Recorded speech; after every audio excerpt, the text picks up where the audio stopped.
If children were brought into the world by an act of pure reason alone, would the human race continue to exist? Would not man rather have so much sympathy with the coming generation as to spare it the burden of existence, or at any rate not take it upon himself to impose that burden upon it in cold blood? Antinatalism is the philosophical belief that assigns a negative value to birth. Antinatalists believe that having children is morally wrong and that one shouldn't do it. There are a variety of possible ethical arguments to make, but the general tone of the antinatalist position is that existence itself has a negative value. In other words, that it's better to not exist at all. If non-existence is preferable to existence, then it follows that it's morally wrong to create new life and doom another being to a life of suffering. This video is not about antinatalism in general. Rather, we're taking a look at Schopenhauer's position on this question. There seems to be a great misconception regarding Schopenhauer's views on procreation. There is this idea that Schopenhauer was not a complete antinatalist. One philosophy magazine, for example, called Schopenhauer a proto-antinatalist. While it's definitely true that Schopenhauer directly influenced those philosophers who are now most famously associated with antinatalism today, such as Emil Cioran, in this video we want to argue that there is nothing half-baked about Schopenhauer's antinatalism. In other words, we want to argue that Schopenhauer was a full-fledged antinatalist, even if the term did not exist at that time.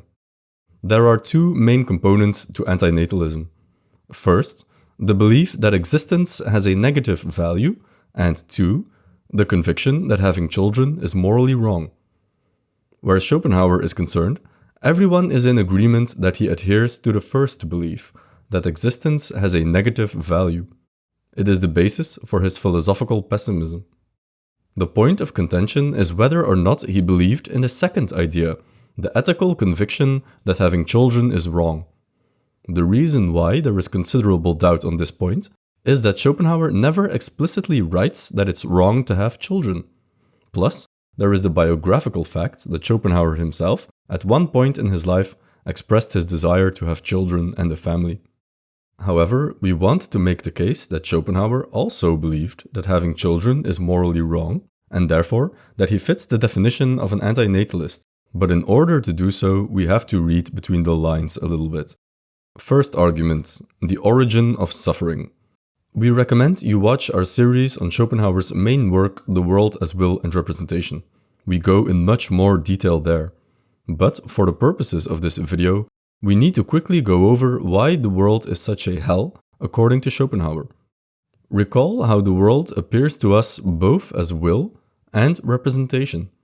Recall also how the will is undifferentiated in time and space, meaning there is no multiplicity in the will. This tension between the fundamental unity of the will versus the inevitable multiplicity of representation is the cause of all suffering in the world. Through the principium individuationis, we are fooled into thinking we are different instead of the same, that there is a you versus me, this versus that, here versus there. Therefore, with the same necessity with which the stone falls to the earth, the hungry wolf buries its fangs in the flesh of its prey, without the possibility of the knowledge that it is itself the destroyed, as well as the destroyer. If we consider the consequences of this worldview, we must come to the conclusion that for Schopenhauer, having children is a great evil. Why? Because by creating a new life, we create yet more division in the fundamental unity of the will. We directly contribute to the suffering of the world. We create new life, a new subject, and so, in a way, we create a new object. We introduce a new element, a new breaking point. We expedite the process by which the fundamental unity of the will becomes disturbed. We become accomplices in the suffering of the world. What can we do against this great evil? Not have children. Second argument, asceticism. The previous metaphysical musings and their consequences are actually a good enough argument to make our case, but we have yet another argument to consider. namely that Schopenhauer recommends sexual abstinence as part of his ethical call for asceticism. Voluntary and complete chastity is the first step in asceticism or the denial of the will to live. Obviously, this precludes the possibility of having children.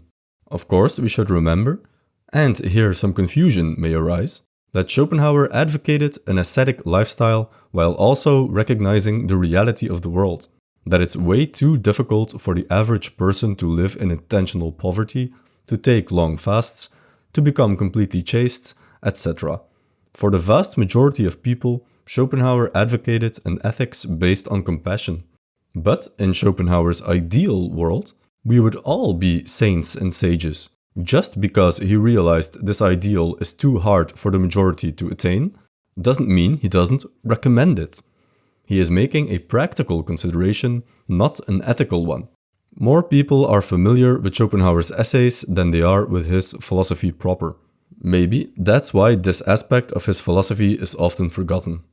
His essays don't deal with asceticism in any kind of depth, at least not as much as his main philosophy does. Perhaps that is why the myth persists that Schopenhauer, while assigning a negative value to existence, does not explicitly condemn procreation. Hopefully, this video can clear that myth up. We've made two arguments in favor of our position. First, the metaphysical one, where creating new life expedites the process of individuation of the will. And second, the ethical prescription, found in his main philosophical work of chastity. We have done another video on Schopenhauer's pessimism, which you might enjoy. And for a deep dive through Schopenhauer's main philosophy, please see our series on the world as will and representation. And if you liked this video, please subscribe to the channel and click the thumbs up button. Thank you for watching, and we'll see you in the next one.